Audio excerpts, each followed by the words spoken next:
Kurumjari. Northeast Window ki news analysis miyeng tabi di bapumna mapu adongi host ahong shamam Liril na taram nokjari. Ngasi Imphal da phongkiba maruoy ba pauche sing khana nainana bagi damakta akhoi studio da lengsin duna library ba expert asim yam damtang saktak jage.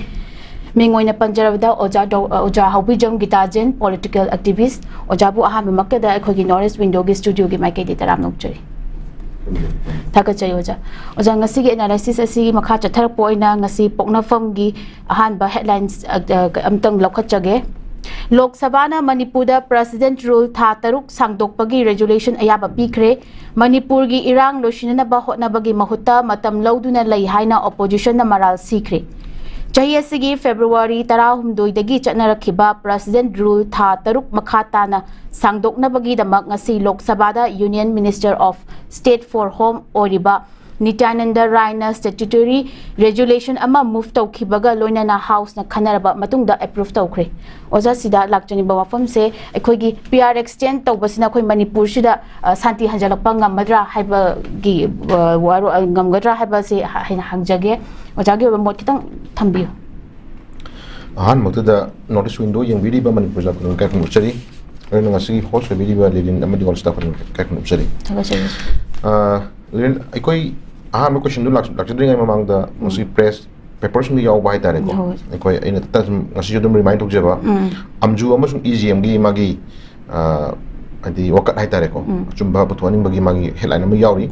gwalta bagi thokdo wathok tumin election ganu firep lautho u amju amadi EGM aina ekoi paper ku dimukta dum headline to form kalam yawri ko sima pasengna eje praja amoina ko praja amona amju amadi EGM sung hele khongjang chini da ko sochabo ina ahan ba asigi nei nadingai mamang da gwaltabi wathoksi tumin election ganu firep lautho amju amadi EGM haiba magi quarter fungi biside de koina thoi hakchang yaw sochabo na athu matam da government na lengak na gwaltabi wathoksi ekoi athu bada sagi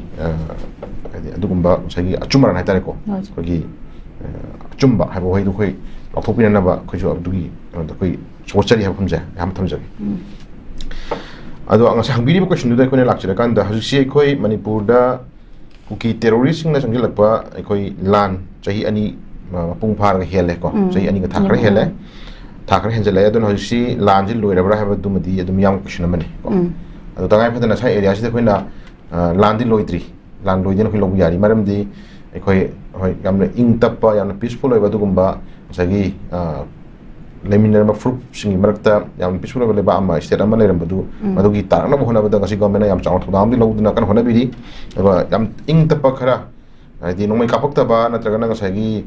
koki sing ngasagi irang tawta badum madi khara dum phare habasi madi dum yai adu nomai kapaktre hay na ngasi ekoina life si free orabra free movement orabra tra freely thok do ya rabra dum madi dum questionable dum oi hay ko yadri yadabni na masi ekoina ekoi chapchana ekoi loshille ha dum mukti ko have yadri na thamjake ko admaina changchela pasing manungi na matungi na ekoi hogi ba February gi date 9 da ko hangauda na Manipur gi lenga am leram badagi ekoi matam du biram ba honorable CM na masana resign to matung dai koi February take tara ko dagi mali ko na thama isi ko PR tham jala isi aduna August ki laiba anaki laiba August ki take tara ko humdoi almost trying to hay tare ko one day take trying to hay koi thatan okung phadoi ne adu hojisi Lok Sabha da nahan si mamang paper khara da muk Rai Sabha da andagi paper du koi motion muk to ki koi wari legre adu hojik Lok Sabha da ngarang ji launa ba khong na ba tonar matung da Lok Sabha da ngai tai phadne koi puthok adigi PR gi matang puthok tana tha taruk sangdok koi matang se ekoi resolution pass to ya pigre ajik Lok Sabha da pass to ni ajik Rai Sabha da khona hona rani ko adu Rai Sabha da som ngai phadna dum opposition party na lawwi wani ngai phadna moi ruling party na longning ba kholon moi longning ba decision dum adum lawkhini hai tare ko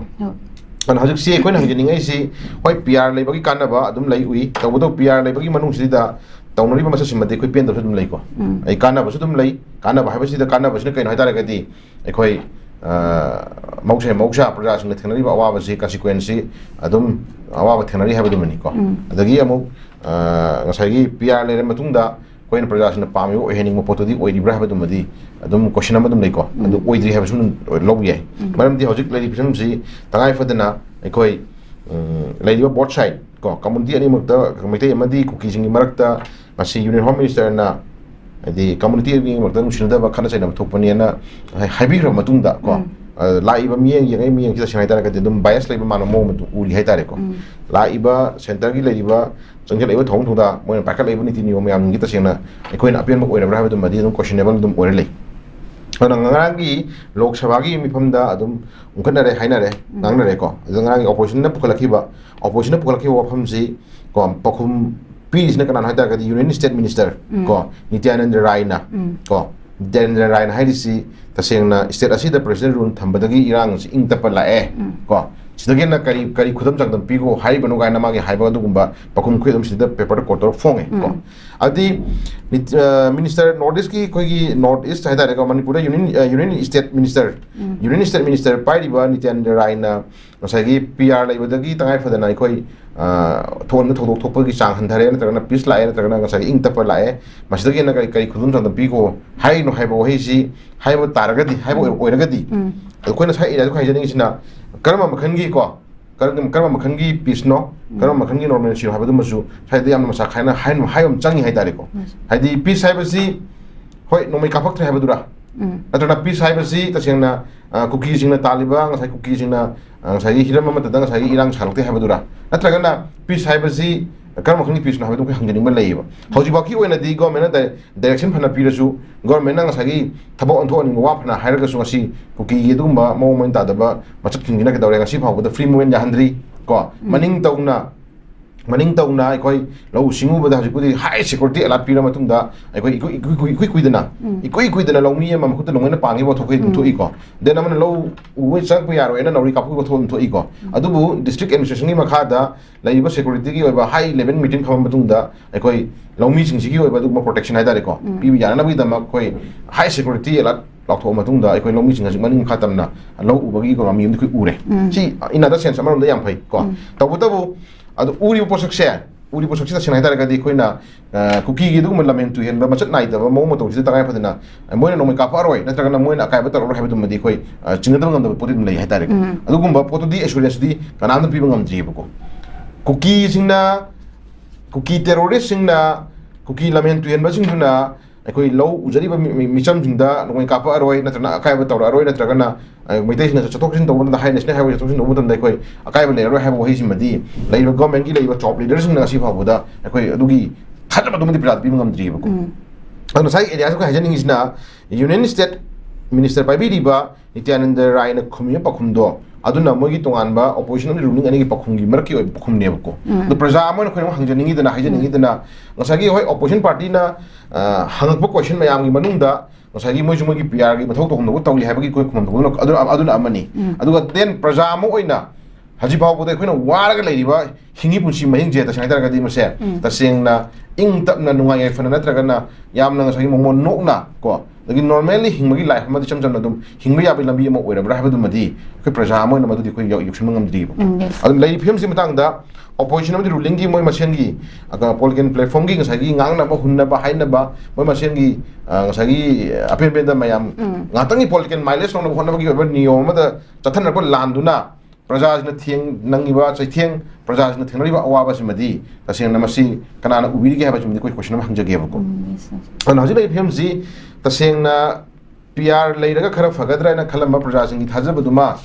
hajibok ki wanadi taseng na PR ki thajabada taseng prajajing je adum ningdom ko maga leiba khardem yauri ko adubu post moina jairi se on or before December thapaki manungda moi yam thajab pota ma thammi ko IDP mayam da hanjalanba ko part by part koi deputy commissioner mayam ma thawai hakjang yauna hona ba yam yauri ko uzare Imphal West ki DC na ngasi front line da thoi mo ma sagi IDP mayam ni hanjanba yam phungdi mamang thara chakani ga na man pe speech ko uzare tangak nai na ko sugumba Bishnupur ki mangai adagi Thawan ki mangai Bhatis West ki mangai adagi whatever any kind of district ko Manipur thoi district king thoi ba charang na mayam ji gi ba ngasagi daita je sumaina DC sing na khalo wi rakanda yam thuna IDP sing je mayum mim da hanran bage pam dum ko thamjage ba ko tabu sai area si da moina piba report ki matung na by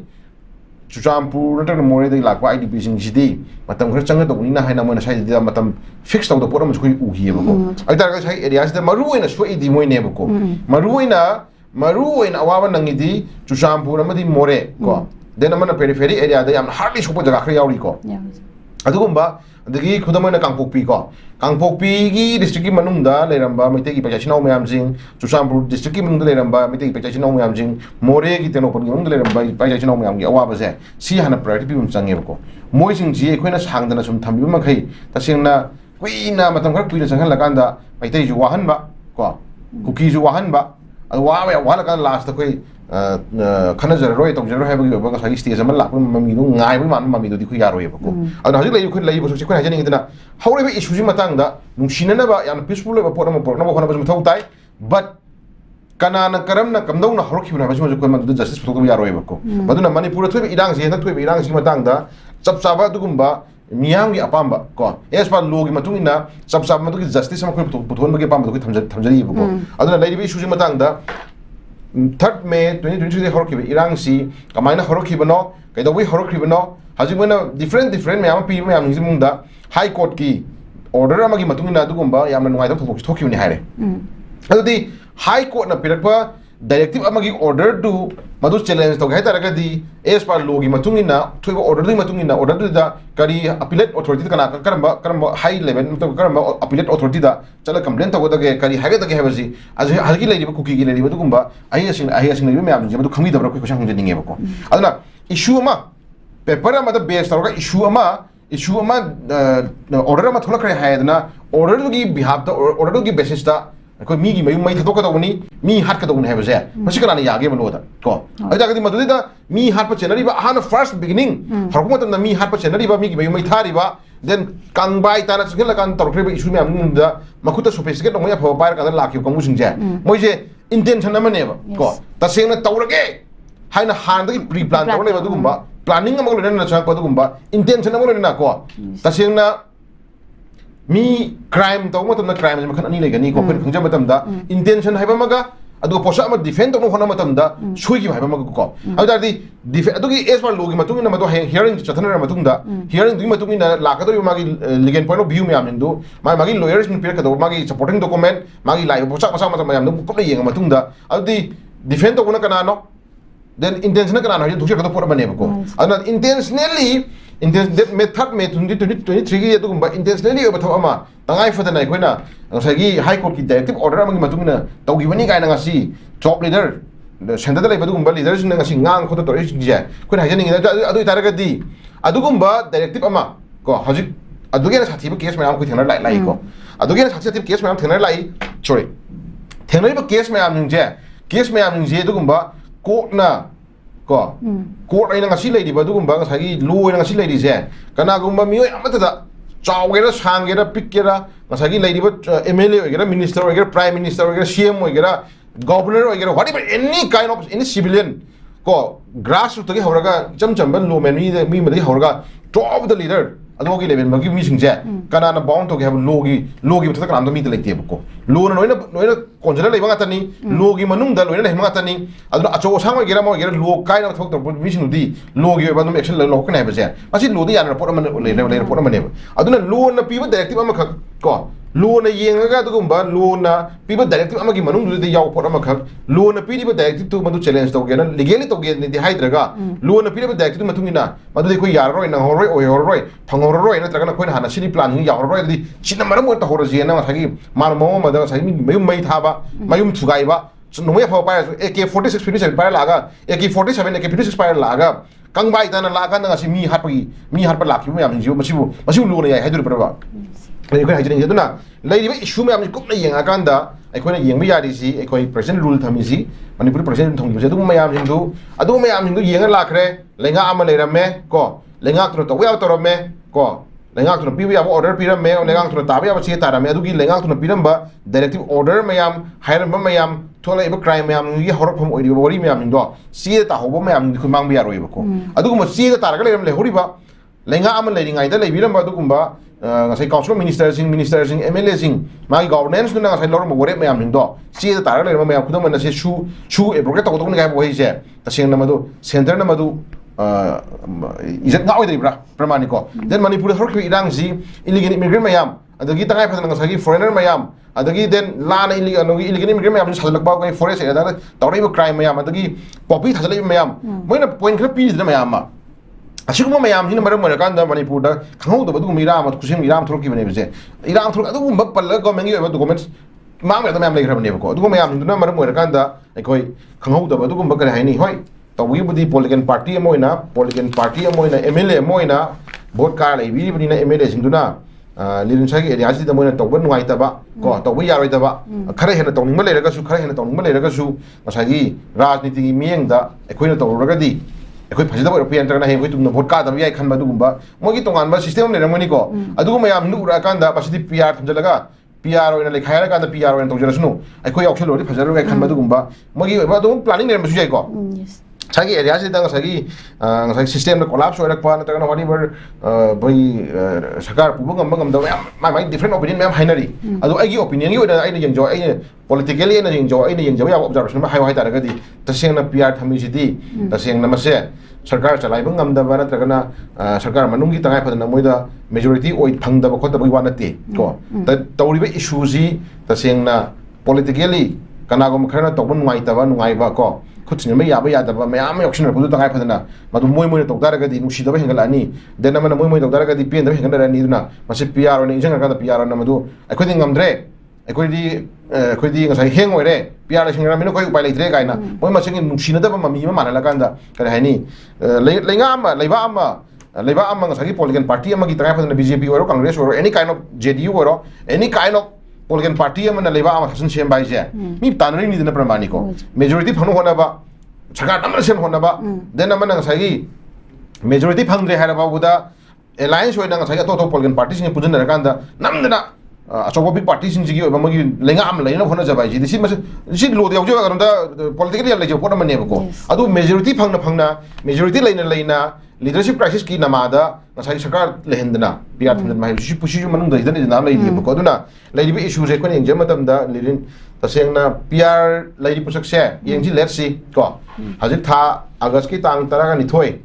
को तराउम दोइददी कोई almost ट्राइन दोइददी को almost थातर को फारानी हजिक अतो तो different MLA मयामना कोई अगस्त की था गोलकदा कोई लेंगा अमा सेमगनी हैबा मी जुमयाम ओपिनियन छितो बुजुमयाम लेदि को देन अमन कोई नंबर ऑफ मसिंग इनफ लै को कोई येनब लैते छाउनब लैते दुम हाइब कोई ताद्रो प्रजा मियाम जिना गसाई प्रजा मियाम निदा छाउहनबा पेनदबा नत नुसिनदब बनबै वानी मोई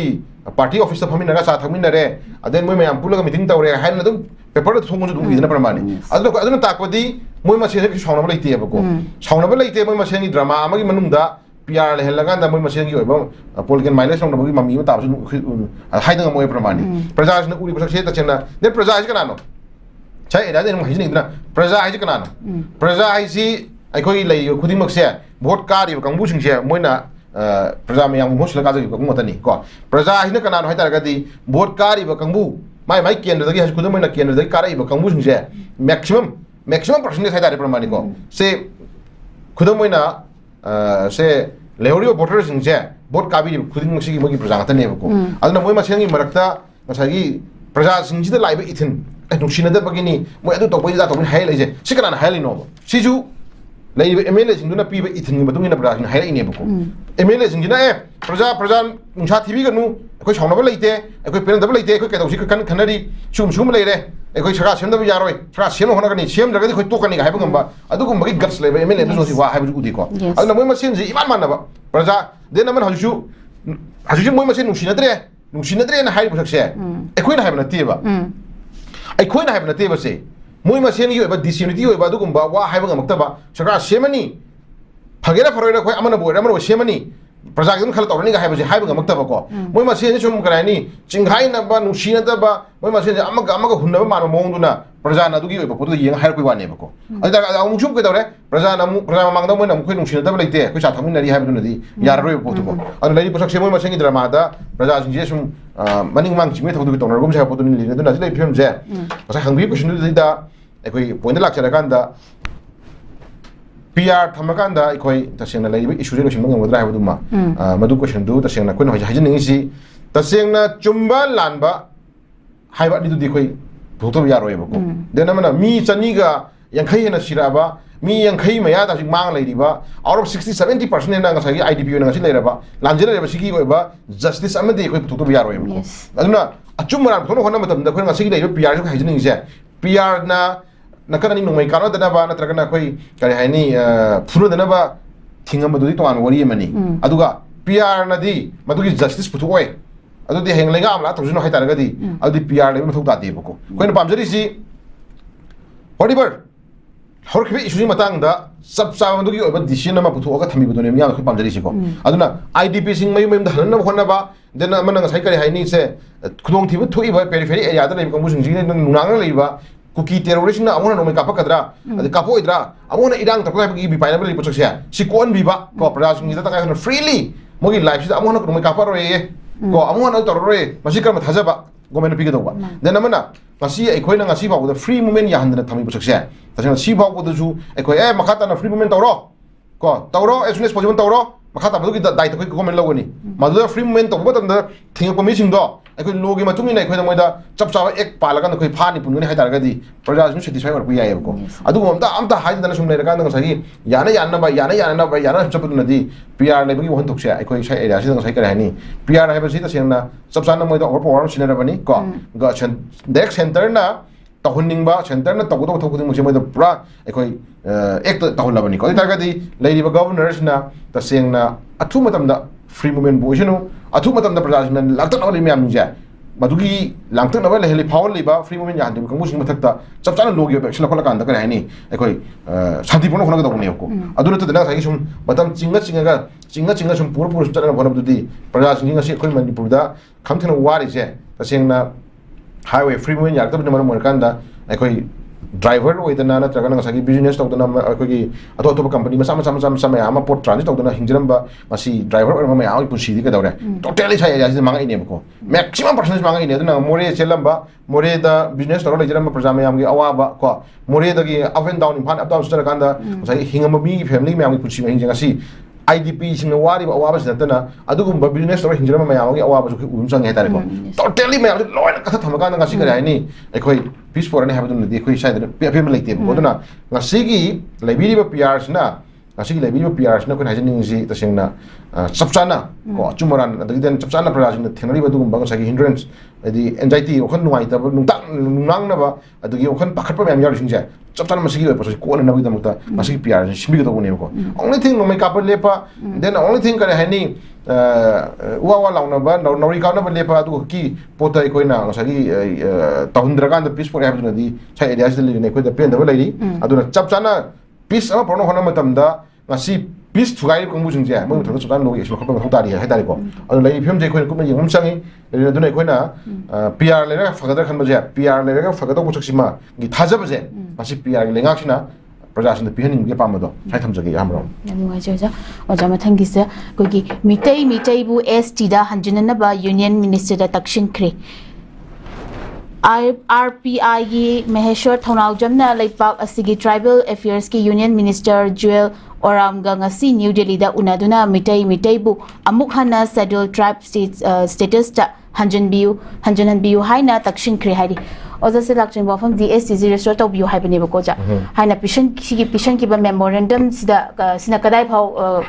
thabak to onthok pa yai ha ba do ja bitan thambi ai khoi na soming je matam da kano lirin mitai bu ST list da ST da hanjana ba union minister da takshin kre na khoi meso thona juna ngana man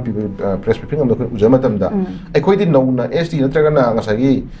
kano je no na khoi phangjage no na PBU haina demand to na te ko hanagi already indica ka suchum lengak ta yaujari ba dugum ba inan ka suchum lejari ba dugum ba phomom to rising manung da khoi maitai ji hana shil drive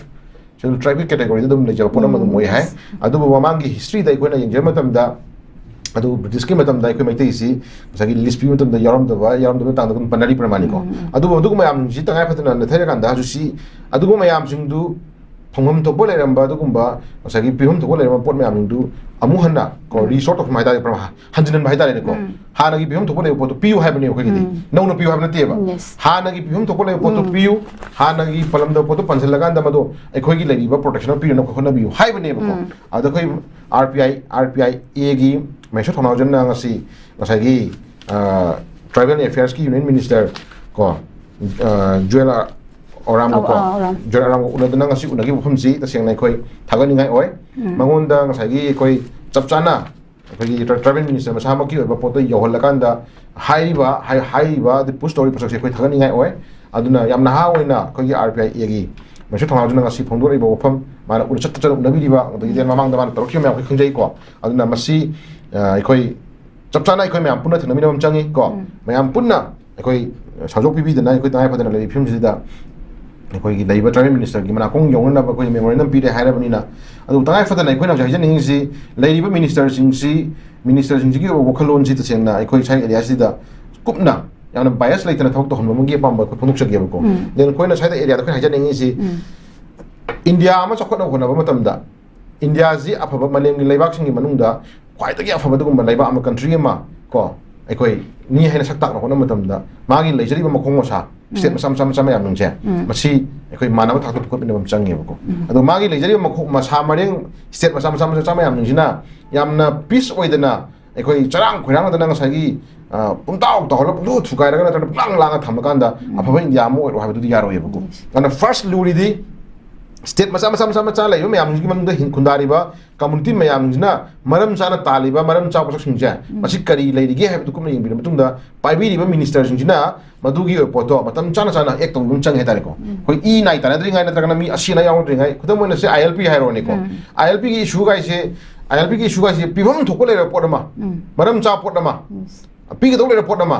असे छात्र कोई इनाउ लाइवग्रबा असे अथौबुनिने ma'am सनैब Rubin hood को एकोई मियाम की दमतो होसिंग्रिबि the प्रमाणिको अदो इनाउ दु मियाम की दमतो होसिंगिबि इनाउ दु कसै थवाइ थान बिदबा इमाइ बेन मैम बुट नेटखिबा इमाइ बेन मैम तेल गैस काफिंगिबा इम छात्री मैम की मसम फोगिबा छात्री मैम लाक लाक्सिंगिबि मैम दुगी आवाज थेंगजे पीबी दबिदा फजना ऑफिशियली गवर्नमेंट की लेबी प्रोसीडिंग मतुंगिना लखम थोपा कसै मियाम तालक डिमांड जे टेबल ले पुथोपिर मतुंगदा खनब याब खनर मतुंगदा मदु मरम चाना को मदु मियाम की ओइबा इहौ जे मियाम की इहौ लाक्तने कंजनद्रिंगाय अत असी ना यावद्रिंगाय नत्रना मियाम की ओइबा अवाबा थिंगद्रिंगाय ममंगदा अमतंगदी सिगी एजेंडा सिमदी सिगी प्रपोजल सिमदी सिगी ओइबा खोंथांग सिमदी को तसेंगना मियाम की दमक्तै खोइ लेबे पार्टी सिना तौजरबनी नुगी दम खल तौजरबनी अदुना मदु खंबियु गाय हाइबा मतमदा मियामना दुम लाइफ लॉन्ग अदम तौबिरखिबनी है होय है तारेको मी बगी तौबिमन है तारेको तौबिमन से अदम ख्वाइ साथीरी जी लिरिन अखोय मैते है फ्रुट से मयाम सम तोंगाली को तोंगाली अखोय दिमी की तौबिमन याम सखम मी गातनी को मी की अवाब उबया दबा मी की तौबिमन खंग हादि खंग उतपा अदुगुम मयाम उतपा थमोय चौथोकपा को यामना ब्रॉड अदि वखम चौथोकपा दगी मी की अवाब उबया दबा मयाम सिनो मरम मोरका गासी अखोय से सी फिल्म दे लेरिने को मिनु श्याम चावदा अखोय से खुदमन से हाइजु हाइना कुकी टेररिस्ट नतरब लान सिबाबुदा कनागुम खरदी ngasai khoi chaibiragum jaibiragum jaibagum khoi इन khoi मक्सिदा khoi leader खरदी को मोइबु चाइबा नतर मोइबु नुसिदब गांग मनति खoi गांग सिको लुन याद मोंग थोक तोरि पोतुदी मोइगी मचिनदगी माउथपिस मोइ मचिनदगी तंगाय फदना अराल थोक तोरि मिदुदी लोगी मतुंगिना एक्शन लखोल दिंगी लोगी मतुंगिना कयम पराम तमनि हाइबदो हाइबि याइदना को अदु हाइबदि हिनोक्तुना अखोइ काउफुंगनबम चंगी अखोइ ngakpiyum changi ga हाइला ngakपिबो चंगिबको Phong इमांगदा इमाई चाइसिनाउ मयाम गेंग rape तखलाबा फार पुर हॉस्पिटल पुर हाथुक पिराबा जीडी की एक्सीडेंट दा अंगांग मचा मचा यावना फार पुर हाथुक पिराबा नुपी अंगांग मयाम रेप तखलाबा युम मै थागलाबा दैट ओनसेल लगा तुमिंगाय दा हकलाबा मयाम जी उराबा उदा अखोइना मदु डिफेंड तौना मदम यु खoi उतपा ताइना प्रमाणिको अदु देन नमना कोना मदु so sorry I am so sorry हाइप विशेष लागता रगदी अदु सो सॉरी हार याब नत्री को लीगली को लो हाइम लेबने लो ना बाइंड तो लेबनी ने खोइ जे लो की मतुंग नंना मी हाल याब्रा नंना मी मचा रेप तो याब्रा नंना मी मचा नंना बै कै थाइ मै थाइ याब्रा हाइबगी ची क्वेश्चन बे ने लेत्रो अदु भावबदा पॉलिटिकल की साथी मचा सिंगो पेंथोक जी काउथोप तमजी हाइब याखोल इनिको लीडरसिंग अदु सुगुंबा अखोइदा यामना इपा इपुना थंबिरंबा ई की मनुंगदा अखोइदा मिनुंसी चाउबा कथोकपा मी मतेंग पांगबा पेंथोकपा ngambadugumba yam sathi spirit mo khode leiyebako aduna aduguma mayam sing manung dai khoina ngasai lerekpol ngasi ekhoi si stage yori nebako aduna ji khoina hajening si ekhoi piba yaba tobu yaba ekhoi memorandum pibi ekhoi agarna khoi mesor thonawjana ji memorandum pi den hairiba ko mai ne daga le document submit tawjare hairi je tasengna hajidi PR manung ni tasengna chapchana PR की मनुंग सिदा ministry की लेबिरिबा minister ना दुमा कोई कतारे tribal affairs की minister ना union minister ना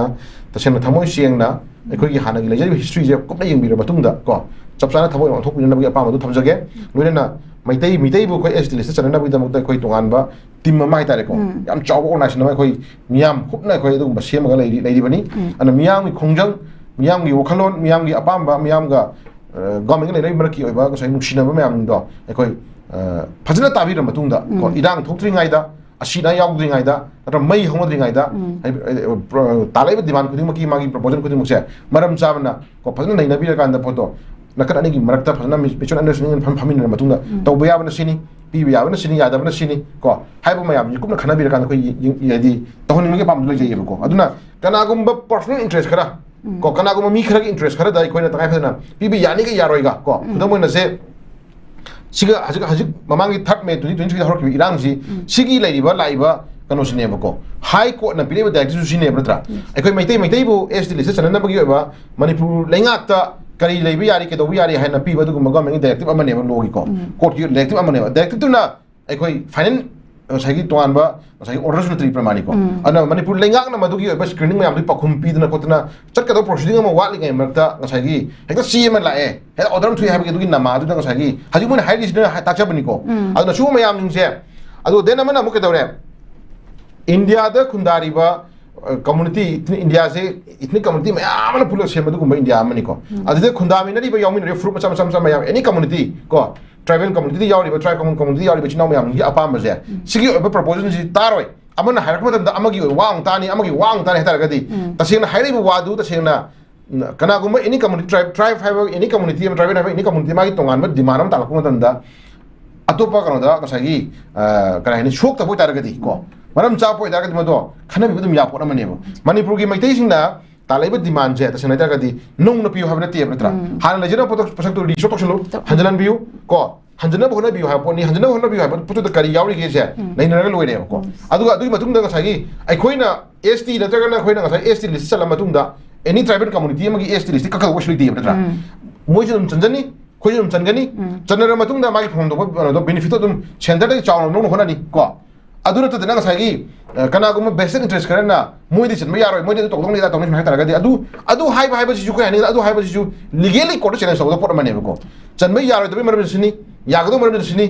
अखोना हाइद सिनी हाइबसे मागी फॉर्म म लेजरिबको लीगल कोर्ट म लेजरिब प्रमाणिको कोर्ट की फॉर्म लेदा तंगाय फदना मोइजु मोगी ओबा लीगल प्रोसीडिंग मयामा अखंगे मयाम लाकांदा मदो मरम चाना मदु रिप्लाई पिगदो पकुम पिगदो बने अदुना तदना नोइना अदु तालिबदि मानु याब्रा अदा नोइ अदु हाइदे दु याब्रा नोइ हाटकनी नोइ मै थाकनी नोइ हातोकनी हाइदारदि अदुदि लोन यारे पतुने पोतो अदा यासिदा लाइब्रेरी बंग सगी सेंट्रल लीडर सिंग नत्रना मियाम मुसिदा लाइब्रेरी एमएलए काबि बिमु मैम सिन मदु खंगम चंगी हाबनि खोना खोइ गांजेरि होमजिदि मपांगी पोतुनि को मनुंगदा मियाम gi oiba मैम जी गसागी अपाब मैम जी थवाई लंथुम मैम जी डेवलपमेंट खुद वरेप लौरनीना मियाम की सोई मियाम खुबी सोई पाई चखिब राइट फंगब मियोइसिंगदुना फम कांदा सिगो मैम खनबिद मरम करिगना हाबो क्वेश्चननेबको अदा एनी इशू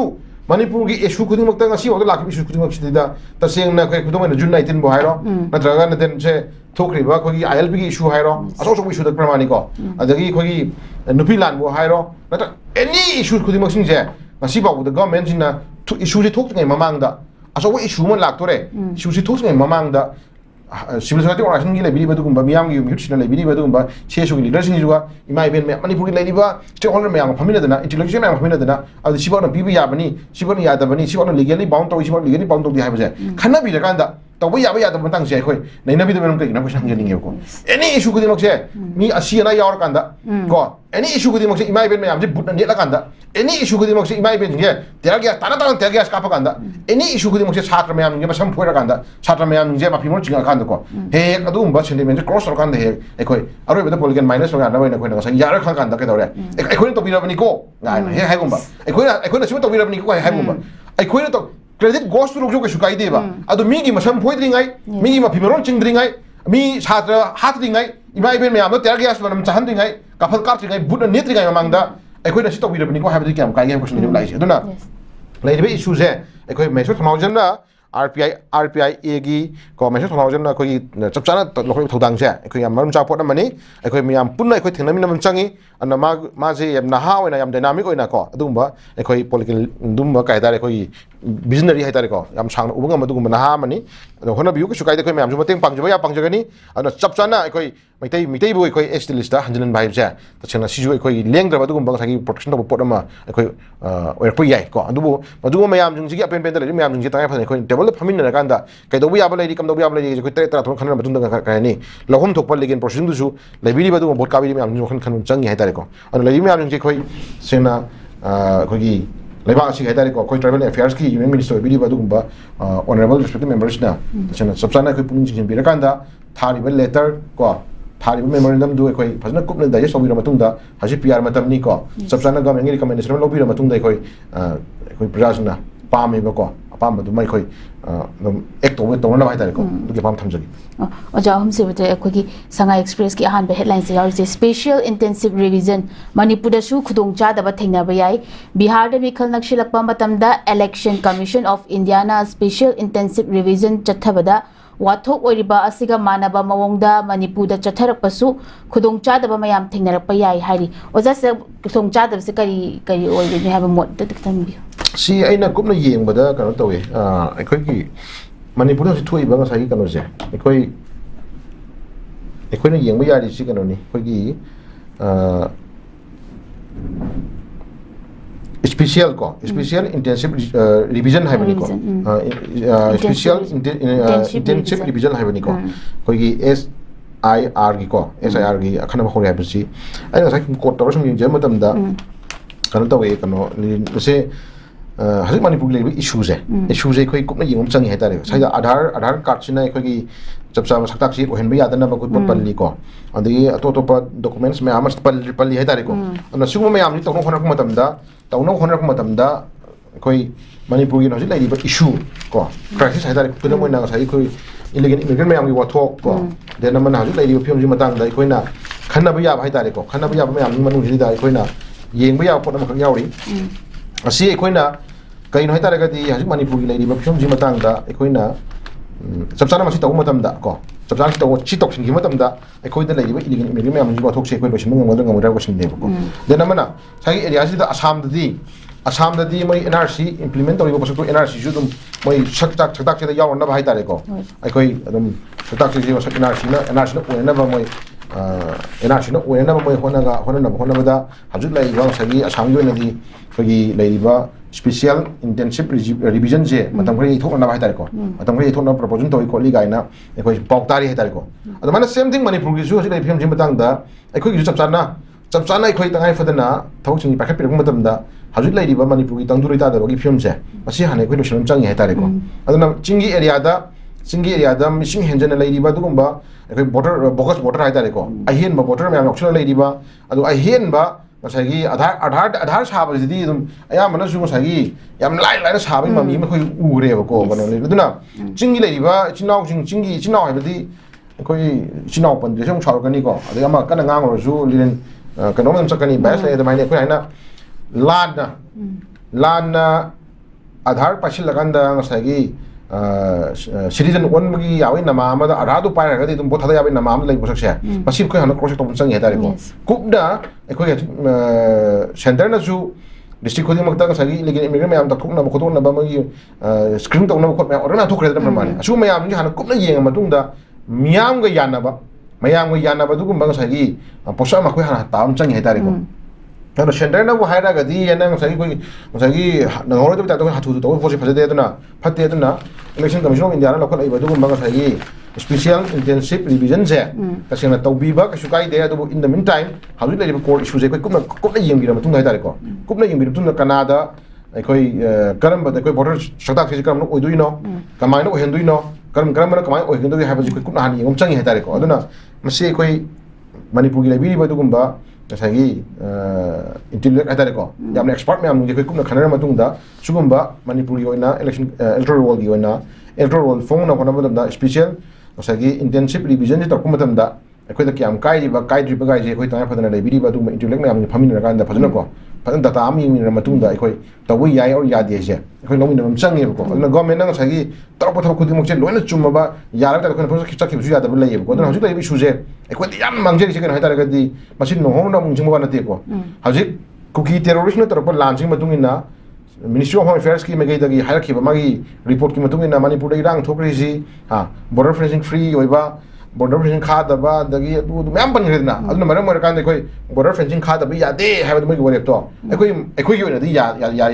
यारे प्रयासने को खाबिरो हाना हायरे नत्रा खाबा जम कै तौरे हानदगी हौना कंट्रोवर्सी लेर लै Lakpa border pillar number mayama say aina ujarakpa na khangjarakpa border pillar number 81 ko ai ko kotha changa lei bai border pillar number 81 82 83 ko adugi lei ba pareng adugi dena 70 79 90 gi lei pareng ko 80 gi lei pareng je si yam chong na manipur gi lam hectare kya no mange na adum report tor lei report amane ba ko adu border pillar number 81 ji yam chong 81 ji ministry of home affairs ki ministry of ko gi director surveyor director general है को director general of surveyor ministry of home affairs joint secretary मजु याउना मसा मग sport लाक्तना मतम अमदा कोई all political party की leaders सिंग the stakeholders सिंग CSO सिंग मैम यावर कांदा मणिपुर लेंगा की ओइबा रिप्रेजेंट मैम यावर कांदा स्पोर्ट इंक्वायरी तो मिनर कोई लेगरबने को स्पोर्ट इंक्वायरी तो मतम दु तंगाय फदना ngसागी कोथादा लेबा सिनाउ सिंगी प्रजा मियामी माइबे मैम याउदना अखोई डायरेक्टर जनरल ऑफ सर्वेयर बसा याउना अदु जॉइंट सेक्रेटरी को Ministry of Home Affairs joint secretary nipi masama yauna chami naga sport inquiry tawdu kothagi paisa sinong mayam duna jigi director general surveyor se ekhoi turen marin du ising du lala ka khongna pursa ne ko changa yimina jena takna pursa ne ko ado ising turen marin du chang chok chok na khonguk tu ga firon chot chala yeng gi sport to mafam du kai haire ekhoi cham controversy khare lai haibadu ma khoi yare tawda ekhoi awang ma thakda khoi che chang than ra khoi kai lai nu yengange haira ma lakmina ga Delhi imphal lagi Delhi chalam dai mikup ta kai dawre controversy lai haram sakri ne ko adugum ba yam lai khoi da border pillar number 81 ji manipur gi lamda kilometer ama ni lanchal laga yungame ekhoi na ujari ba ekhoi na tawjari na sigi mafam ja lai bini ga na prajashna pi ba report tawra ba bu da nasagi adum say da lai re na pose thabu khudi mak ji say da namsal lai re sang namsin thangure ko adu khudam ma sai da haijagi bu na ahan ba issue da preparation da yauja ba sai gwalta bi issue da mju ma da egm na nuai ta phung tu ngasi ba da achum la lang ji puthok to bani tumi election bi ga no firep lak thok pi ga ngasi court phung je sigi manung ji da aju secretary singre ko dg ju en paper ga yam ta dg ju almost sing da mali ko ana chu ma yam je official mayam sum singi ba mayam sum la ho ba adai di khar leram tan dokse gi ni ga na government u mi yeng sum lai ba se ase issue khuding ma da thena la po da mani duna lai ri ba issue jing je एखोई मणिपुर मुथल लुगाय बाय जे लिरिन पुंसी दा तादे Manipur एखोई ngak pa laiba sipai jingna एखोई थवाई कनगनी एखोई लंथुम ngakani हाइना लागा तोरोप चादना एखोई सिपाई ओइना नोंगै पाइ लागा सिपाई जिंगिना इम्फाल मयोन दे किलोमीटर 9 चलबा दु मलै जगा अमदा मणिपुर मुथल चलु हाइबो वहि ताबदा पृथ्वीदा को अमुक ता थोक थोदोकनी को अदो पहलगाम एथेक्ता टूरिस्टर लम को खरा हाप पगि दंगदि एखोई पाकिस्तान दा बेस संगो दुगुम टेररिस्ट कंगमुने ना पाकिस्तान ओंजला लोंग कापसन रो टॉप मिसाइल कापसन तोद्रो अदो मणिपुर दे एखोई ngak pa laiba sipai निना एखोई अदुसु एखोई इंडिविजुअल गै नतबा मणिपुर लेंगाकी कोई एमएसटी थाबा बस है मणिपुर से ट्रांसपोर्ट थाबा मणिपुर है वो मुथलगा कोई चलुगा है वही से मसी हिस्ट्री दा पृथ्वी मलेम लेबा खुद दंग तौदो तौरब से सिबाउ दा खंगिन उसनदना ngasi kare haini adum pangjen election ni pramani ko suguma thok wathok mayam je khoina khanga poni dana center gi leader ne khoi yengi miyeng se khoina sai jeni di same thing border gi issue mangai ai phim je khoi controversy leina adum nam hadana border fencing chale ji ko lam mang ibra mang je khang dre ji dra aduna pangthau si chana bisum leidana leiriba hoji leiriba khoi gi electoral roll gi special intensive revision to kuma tamda su ta ngai phadna ko ajeng issue khuding maksi ekhoi phajana pakhat ngai manungda ko chapchana ekhoi gi leriba issue khuding makse phajana ekhoi khana nei na matungda mang mana kaya no mang da bu kai ekhoi ying minimum changi aduna ECI na lakhole ba khongthang jibudi ekhoi welcome tawjei tabu ekhoi yam thu na thu ko special intensive revision to jingai mamangda ekhoi manipur da ji henjalaga leriba mishing mayam ko एखोई मणिपुर हजि हेंजलगा लेरिबा एखोई illegal immigrant मयाम refugee मयाम एखोई मासी खंगदुगुम चंगी हाना ममांग दसु इलेक्शन कमिशन ऑफ इंडिया की मागी इलेक्शन इलेक्टोरल फॉर्म मतमदा एखोई सेंसस रिपोर्ट अमा येंग मतमदा एखोई मिसिंग हेंजलम बाय तारे को अहेन बा वोटर बोकस सेक्शन मयाम मा इलेक्शन कमिशन ऑफ इंडिया की मागी इलेक्शन इलेक्टोरल फॉर्म मतमदा मी मसिंग हन चाहि की वनदी मी मसिंग su henjal lega na phong ko uidna pramani masi khoi na haibna teba government gi leiba election commission of india gi magi election revision election electoral form matamda manipur da mitop ahen missing khara koi ahen missing khara yaw hai base koi kangpokpi da ko chuchampur da adagi urkhul whatever district khara dai tare ko koi hengal ki missing adum asia gi magi record data gi matung ina koina revision to voter list form matamda mi missing asu hengal lega na koi hanjal na katala si resume leidna pramani ana su ma yam je koi hajiki thabo oina koi electoral gi oina special intensive revision to dingai mamang da ano hapchen da to dingai mamang si tangai phasna koi hajini sina thoiba manipur thoiba issue na koi maru ba issue mo ri banina chuma yam kupna yeng matung da koi kupna hana koi observation to ho thok ta hom je hamjage lo na mi asam gi di na sai paper ma min je matam da asam gi di ka dawre koi nrc da base to kan da sai tangai phadna koi hajik tawdo ba gi revision je tam katang ithok pi ra kai tare ko koi nrc da base to the card when pai ana ba tare ko adu ko chatak chi oyana na ba gi ba pot thagar na ba proposition to ko li ga na effect uzagi paper khar da ko aduna khoi manipur gi ju tangai phadna nrc channa bi ra kan nrc da base to kan da tangai phadna nrc na chatak chi oi ba tare ko adu to bi ra kan da du nrc na base year ma sema kan da base year do 1951 ko mainari government 1961 hai du controversy leiri controversy to sena da tare ga di sena yana ba ma ko prajana pami ba 1951 je chap chap masi ko inum changi hetari pramani ko sarkar na 1961 em chaki ba ko prajana 1951 sim le hoba ko adi heng last ko mena tum to singi ba adu je khoi da amang mo idena ko sahi tara ki difference hai sahi tara ki difference kai sahi tara du da changang wado mi miam du tim bi ko adu na sumo miam je koi na khai mayek siang na ko mayek siang nrc dai ko na nrc chanan da ba gidam da kan pandam thami bani na nrc da base year tor kan da ko nrc da base year tor kan da ko na tangai fadana nrc gi card certificate to nrc pai bai tare ko adu da base year tor nrc na koi saktak si oi mujum yari da pramani ko adu du mo miam to na bai pandam da koi ahan gi oina haju lakadori ba revision bo ro mo miam je special intensive revision je sen manipur khulung jada ba sidu palidna khulung jada ba thena ba yai ga palidna ko tor ko adu su mo miam je koi kupna yenga matung da ko kupna yenga matung da koi le ba intellect ko dagi akhang ai lebi ba du ba dagi bureaucracy ma yam lebi ba ko adi chapsana hai tare ko chapsana koi gi thok to bi lebi ba du ba bibak na pai bi bo charging na koi lebi bi stakeholder ma yam su phamin na kan da koi yana ba hai tare ko maram cha poram di koi hana putu me ban tham jage do madu gi photo leitring ai da he ta suni tare ga di ko hai khandok bo wa ga ni ado kai gumba mu koi di unofficial inter kana koi kai dare koi gi shui na yoksing gi bo tare ga di madu gi photo so he ko ri ni kakthok na da da mo du zon problem la tu ni ko na sidida thawoina problem create tong na hor ba kangmu sum yori bane ko aduna nam hal ne hon kan he e mon tok jobani kai no ga kan ko machin nuksina da adu ba khudong chab lo ba kangmu hai tare ko adu ba mayam tholok pani na ti livin yam section ngai oye aduna mani project kan jai tare ga di koi hiram khudi mak da war su wan tang khangmi na ga koi leiba se special intensive revision bo ero ko taro ko thok khudi mak si tong phana phana da haju manga tari ko issue de hana koi focus speed matung da koi chap chana koi iligi khandok pa bed share khandok pi ba nrc pen implement hon ba nrc gi implement tori ba magi as par ko tima tumina ko ko tima tumina phasa saktak che ohen ba adu ga manipur se adu ba ing tap shanti le ba manipur mo hen hona ba da asina ko mati mati ngoi gani hon sai tham jagi okay zaroi ba da malem gi ahum shuba khwai da gi ariba football tournament ama oriba durant cup gi imphal league Kumalampak Stadium da hodokre malem gi ahum shuba khwai da gi ariba football tournament ama oriba durant cup chamaga kuntraga mari shuba Edition Imphal League Kuman Lampaki Stadium Lamdam Asigi Football Club Trau FC Amadi Neroka FC gi marakta sanaduna hodokre oja sidalak chani wase koi capital of sports in haina riba koi manipur se koi hojik se koi football gi fan yam lai ko manipur sports football ta junata na mayam lai base koi stadium se chandaba ko ja chandaba dagi koi yengna da su yawe yamna kai hageni koi si koi stadium se upgrade to da mathau tar brana khale do jage ba mo kitang thambiyo ba sports ki line la ga di le khoi che tam nu shiba du ma ko stadium mani manipur se adu india gi oina any event ko any event sports ki line is the india jim sakta no na matam da manipur na saing na kadam ne ha ba da la roi khale ko ase india na khangje ka do mun ha tare india gi le ba top leader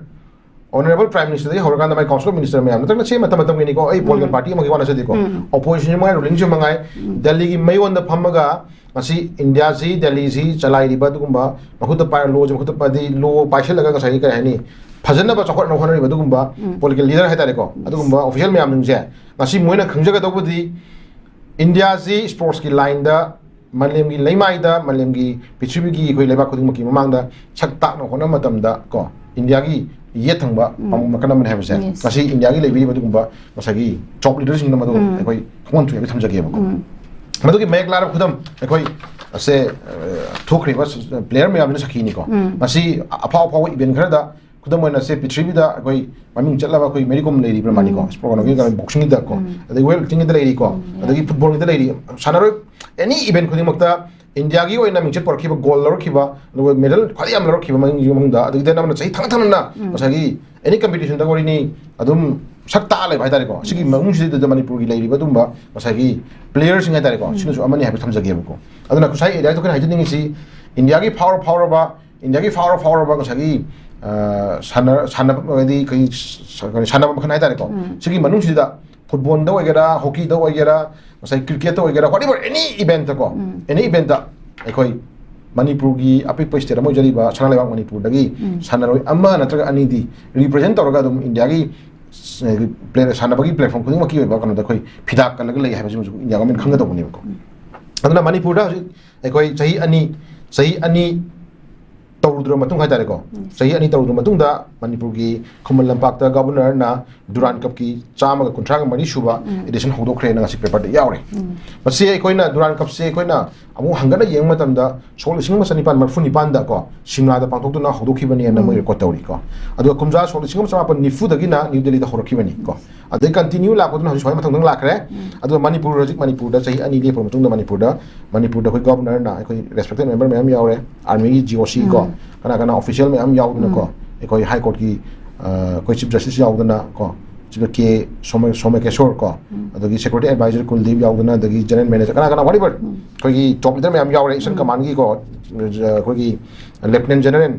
Ramcharan Tiwari यावरी को अदगी कोई कनो the तो कोई lieutenant general Abhijit को पेंडाकर सु यावरी सुचिन पल्ली को अन मसक नाइ मदन यावरी सिंजे अदु कोइन हाइजनिंग सी हजिक लैब मणिपुर की लैब स्पोर्ट्स की लाइन थमीब स्टेडियम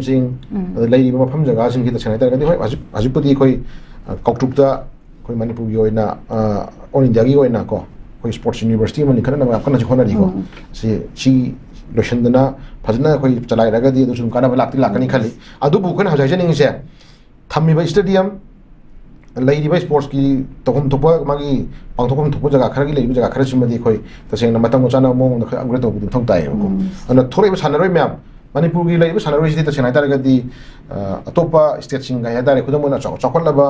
दिल्ली गुम्बा महाराष्ट्र गुम्बा अदैदना मन यूपी गुम्बा को चंडीगढ़ गुम्बा दगी कोगी व्हाटएवर कैपिटल चौवाय तारेको अदुगुम्बदा फंगिबा मागी बेनिफिट नत्रगना दैदा पीरिबा सागी मागी लैब स्टेडियम मागी मेटेरियल्स में अदु येंगरगदी मणिपुर की दगी थोक्चर सानरोय सिदी तसेंना तारगदी ईश्वरना पीबा गिफ्ट नेबको अखोगी मणिपुर सानरोय सिंगजी अखोई इनबोर्न क्वांटिटी है तारेको मसादा पोकदे यावजरक पा तारेको पोकदे यावजरक अदुगुम्बा ईश्वरना पीबा दुगुम्बा गिफ्ट अमनेको देन पोकदे यावजरक पा ईश्वरना पीबा गिफ्ट तुगी मनुंगदा मसाना खर होनजरकांदा सागी नमदना मालेमि लेमाइदो अफाव मोनो होनजबने माइना हिजबदी प्लेयर्स की मनुंगदा कोई लाइव स्ट्रीम खोना सुम पाजम मतमदा नुंग पेको याव प्लेयर यावरी इमुंग की भार पु प्लेयर यावरी अदगी मागी सानाजरी पोतोगी मचिन चारना बथरना मचिन सुददना लेकाइना सेन खाइना पीबदम यावरी देना मना सागी खोगी अतोपा खोगी हॉकी गिरा नत्र फुटबॉल गिरा सानरोय नुपी मचामा कोई नुपी मा जनमा कोई कौन कोई इथमुरांग पुरदे माले मागी लाइव स्ट्रीम खोना सुम मते इंजम तम कोई नुंग कोट पर चप कोई तता गाड़ी को अदो तोंगन लागा खुमन पापो लागा कोई तता गाड़ी नप लागा खुमन पापो लागा सानबा यावजबा अमु हन्नो होनबा अदो हिस्ट्री को सुम ताब यावइदन को अदना मणिपुर द सानबा फावरिबा कोई अफाव प्लेयर मैम जी लाइव स्ट्रीम कोई सुम येंग मतम द कोई लेलेन यामना पुंग सिबा हाइदारे को कोई यामना सही पैसा नुसा पाइदना दगी देना मना सही सेंथोक लबी कोमदना लेरगा इमुंग दगी थोगा ना अफाव ओइबा मीडियम द यावद्रिबको नोमगी हजिरा सुब यावरुबा ने नोमगी ngसागी मागी हिंगनबा फैमिली सिंगी हिंगनबा होनबा द ngसागी दाइट लवर लेबा दुगुम्बा मसा मसु मैया याम ओइबको अदुमा मैयाम दुगी ngamna पोरा कांदा न खतंग थैरा कांदा केदौरे मागी पर्सनल वे हाइतारेको मागी लाइफ की ओइबा दुगुम्बा ngसागी स्पोर्ट्स पामजरिबा फुटबॉल ओइगेरा हॉकी ओइगेरा अदगी कोई किक बॉक्सिंग ओइगेरा नतगना एमएमए एफए ओइगेरा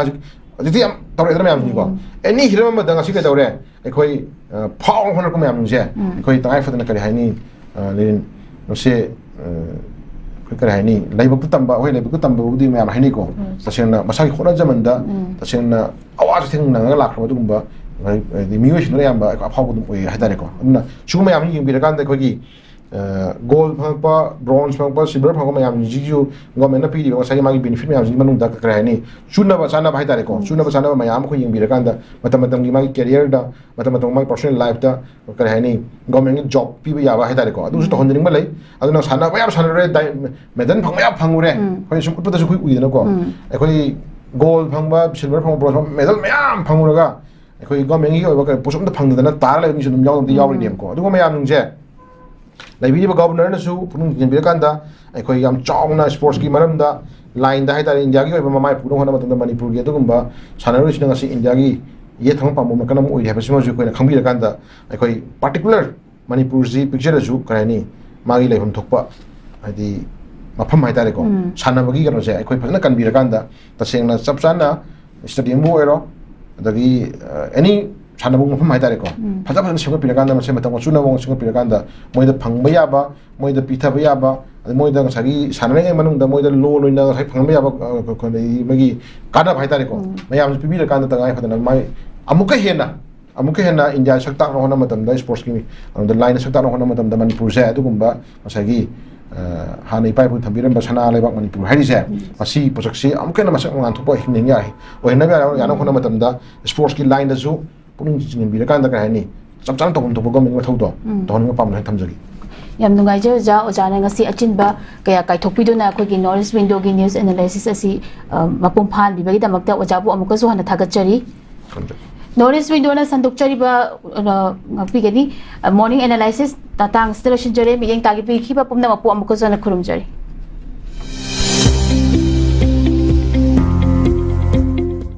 Welcome to Uttaran. Chahi khudingi miyoi lising kaya NEET exam to qualified hoiraga so sunna tagi miyoi khadamak government selection phangtuna MBBS tambai khudong chaba phan lemhori ba NEET qualified horaba student sing da wahang khara lai makhoi ne MBBS tambagi manglan ji mangphang na roidra makhoi gi damak lambi amata leitrabra lairaba mahiroi sing na karam na MBBS tambai agani foreign da chattuna MBBS tamnari se kaya gi matik lubagi haibana chingba wahang mam lai wahang sing sigi paukhom adu poduna lachre adom na NEET qualified horaba malem gi tongan tongan mafam kaya da government college kaya amada admission tobai khudong chaba do poduna lachre sel gi khudong chadaba mahiroi singna education loan gi mateng lauduna MBBS tambai khudong chaba so leijagani chahi kun hena mahiroi lising kaya